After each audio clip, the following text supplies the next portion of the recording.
Hello, and welcome to Ability in Focus. I'm Meredith Groff, the Disabilities Coordinator at the Harford County Department of Housing and Community Services. Preparing for athletic competition takes commitment, dedication, and focus. Recently, we checked in on Harford County's Special Olympics swim team, practicing for the upcoming Special Olympics Summer Games. Let's dive in.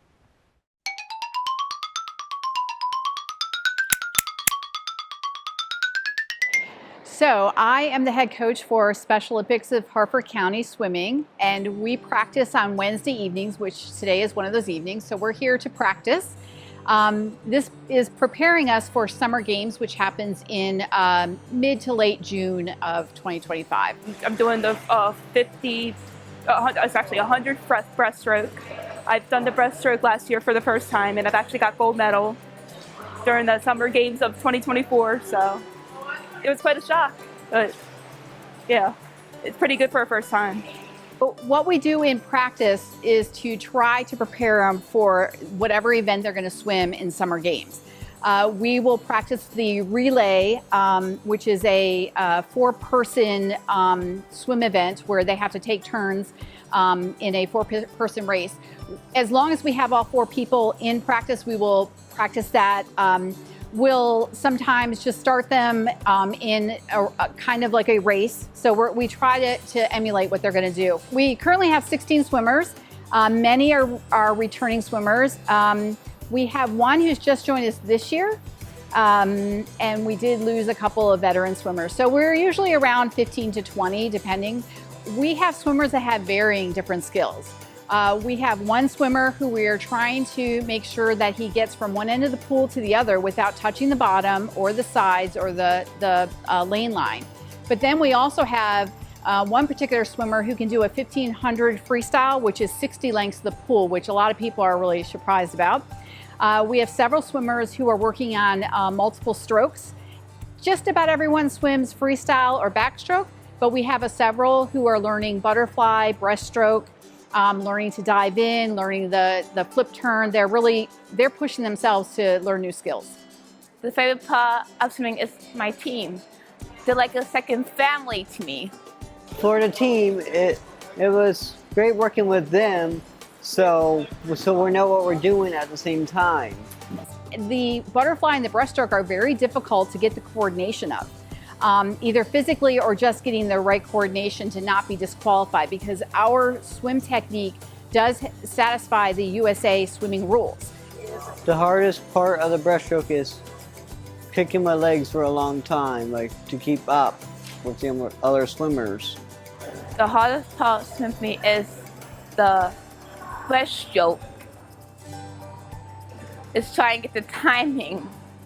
What I like most about the breaststroke is the actual stroke. It is a little bit hard at first, but once you get the hang of it, once you get used to it, it'll be a lot easier.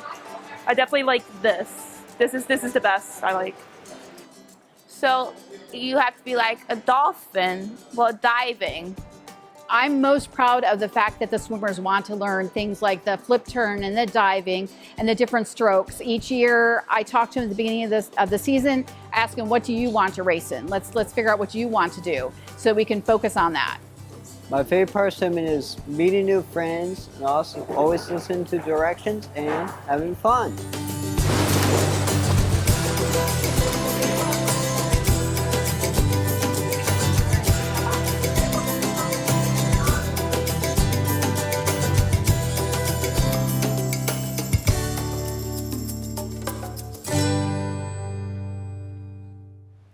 If your passion is swimming, basketball, kayaking, or archery, a physical or mental disability can make these activities challenging. But for Maryland veterans, it's definitely not a barrier, thanks to the VA's Adaptive Sports and Wellness Program.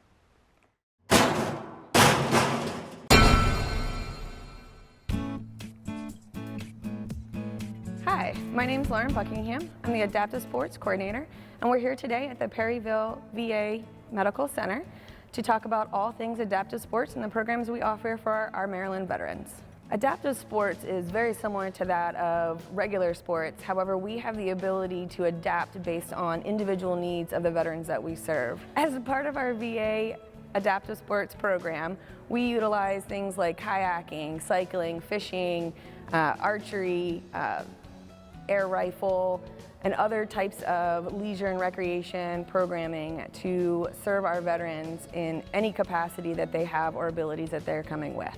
Often we get veterans that come into our services really not understanding what adaptive sports is, but once engaging in our programs, we notice that veterans not only are getting healthier with their mind and their body, but they are now having a sense of purpose and belonging. It's more than just a clinic, we're a family. It was not just the riding, but the meeting the other vets. I have made friends.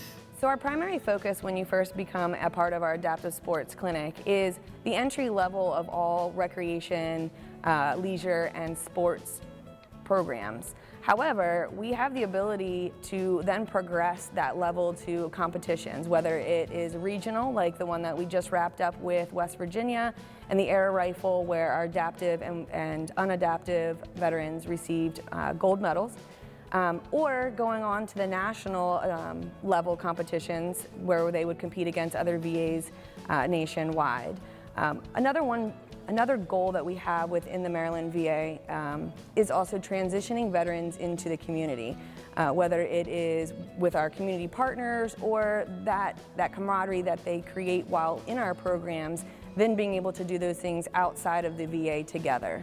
Adaptive sports for our Maryland veterans and veterans across the United States is a crucial part of their health care. A lot of times veterans lose abilities to do things that they now think is impossible, and our job is to make the impossible possible again for them. So it's more than just getting veterans moving. Our motto is movement is medicine, but it goes deeper to the heart and giving that sense of purpose that they're missing. I felt like a kid again. Listen, I'm going where the fun is, and I'm going where I have been brought back to life. I'm living now. I'm not a couch potato. Movement is medicine. Forget the pills. I love it. This has energized me to be a part of the Maryland Adaptive Sports Program. If you're wondering how to get involved in the adaptive sports program here at the VA Maryland Healthcare System, it's very easy. All you have to do is ask your provider for the RT Adaptive Sports and Wellness consult, and it'll come directly to us and we'll get you started as soon as possible. On the fence about our services? Don't be. I recommend trying it one time because this stuff is awesome.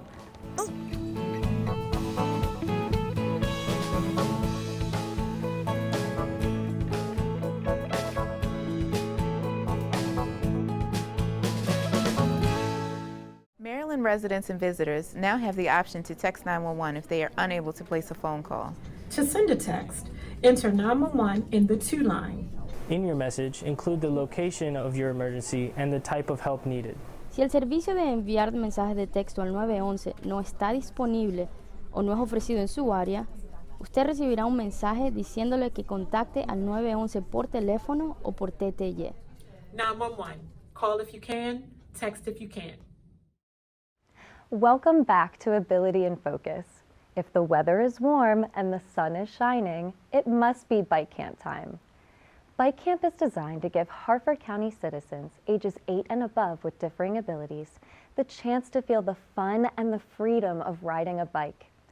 Bike camp is held every summer at the Churchville Recreation Center in conjunction with I Can Bike and lots of Harford County volunteers. By all accounts, bike camp is a blast, but you don't have to take my word for it. We get rave reviews from riders, volunteers, and parents. My son's experience with the bike camp was amazing.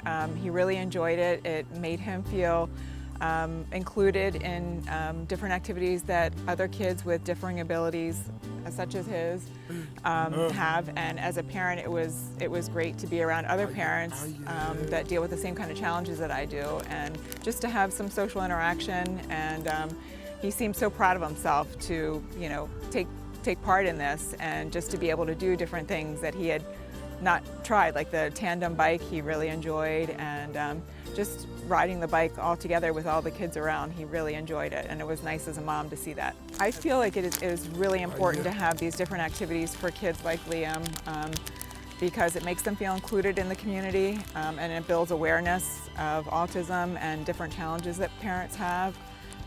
And it just, for me, a lot of times with having a child with autism, it can be isolating. So when you see other parents and other families that have the same kind of, children with disabilities, it is helpful for me as well as Liam. I'm really excited about Liam attending bike camp and for him to be able to do that this summer as well. He really enjoyed it, and I'm sure he'll look forward to it this year as well. So, register now as a volunteer or sign up to ride with us and experience the indescribable feeling of freedom on wheels. Planning for the future is something we all need to take seriously. The Maryland ABLE program was launched to help build greater financial security for people with differing abilities. Let's get an update on some of the changes to this important program. I'd like to share with you an update on the Maryland ABLE program. As of today, we have over 7,500 account holders, and those account holders have been able to save over $113 million. Just to put that in perspective, that's $113 million that people here in Maryland with disabilities now have for their future and for things that they may need today. In case you're not familiar with the Maryland ABLE program, it's a program operated by the state that allows people with disabilities to save and invest money without risk losing federal and state asset-tested benefits. There's a feature in the Maryland ABLE program that allows people who are working to save additional money beyond the standard contribution limit. To date, over 750 people in Maryland have participated in this program and have been able to save over $5 million. This is an amazing opportunity for people with disabilities to now save from their earnings. We're looking forward to January 1st, 2026, because on that date, Age Adjustment Act goes into effect. The Age Adjustment Act raises the age of eligibility for the onset of the disability for ABLE account holders from 26 to 46. And what that means is you can be any age and open an ABLE account, but your disability must occur before age 46. This will provide opportunities for approximately 6 million people nationwide to now have ABLE accounts, to include people like veterans, people with multiple sclerosis, Lou Gehrig's disease, or people who have perhaps had a traumatic brain injury later in life. This school year, we've had an amazing opportunity to work with educators across the state. As a result of laws that were passed last year, now every person who has a disability and has an individual family support plan, an individual education plan, or a 504 plan is receiving information about ABLE during those annual meetings. If you'd like more information about the ABLE program or have questions as you work through the process, please feel free to contact us via our website, choose the Contact Us button, or call directly to our customer support line.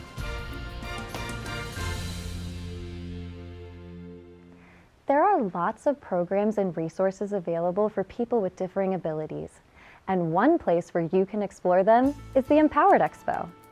I am so happy to announce that the next Empowerment Expo will not be this year, but next year in 2026, which gives us plenty of time to get excited and get involved. The Expo is a free event sponsored by the Harford County government in partnership with Harford County Public Schools. This event is free to anyone, but it does focus on teens and young adults with 504s and IEP plans. At the event, you're going to find a whole host of exhibitors along with workshops that you can attend and sign up for. It's an open house forum, so you can come and go as you please. The event will feature resources from right here in Harford County. It will tailor its needs to those who are transitioning from the school world into the adult world. It may include things like employment, job training, or recreation. We hope you join us because the Expo has been very successful in the past. Exhibitors that come, as they leave, they want to know when's the next Expo. In years past, we've had up to 400 participants and over 40 exhibitors. The expo is so important because, as we know, knowledge is power. Navigating life in the transition to adulthood is challenging enough, but when you love someone in the disability community, you need that extra support, and we're hoping that this expo provides that to families. As we get closer to March of 2026, please keep an eye out for information regarding the Empowered Expo. If you wish to participate, you can sign up online or just show up that day. If you're an exhibitor, you will have to register ahead of time. We hope to see you there.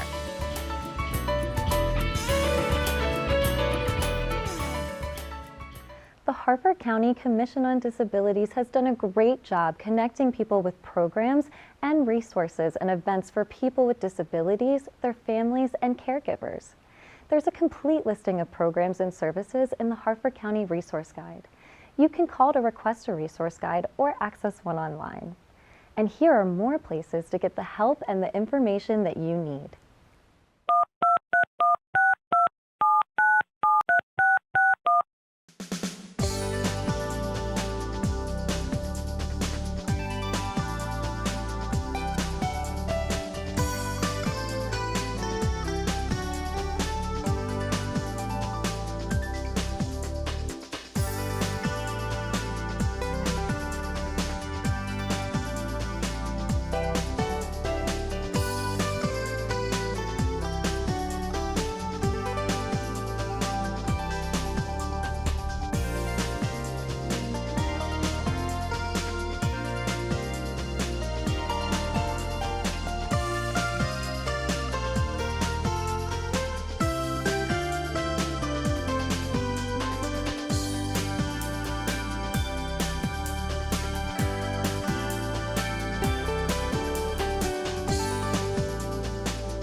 And of course, there are also events, fundraisers, support group meetings, and a whole lot of other activities that you need to know about, because we want you.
Harford County is probably one of the bigger counties left that's 100% volunteer. We don't get paid to do what we do, We do it because we have a love and passion for giving back to our community. It is very important that we support them, whether we come out and purchase stuff at their fundraisers, we come out and give donations. It costs a lot to run a firehouse, even a volunteer house. It's crucial for us to support our volunteers because they support us when we need them the most.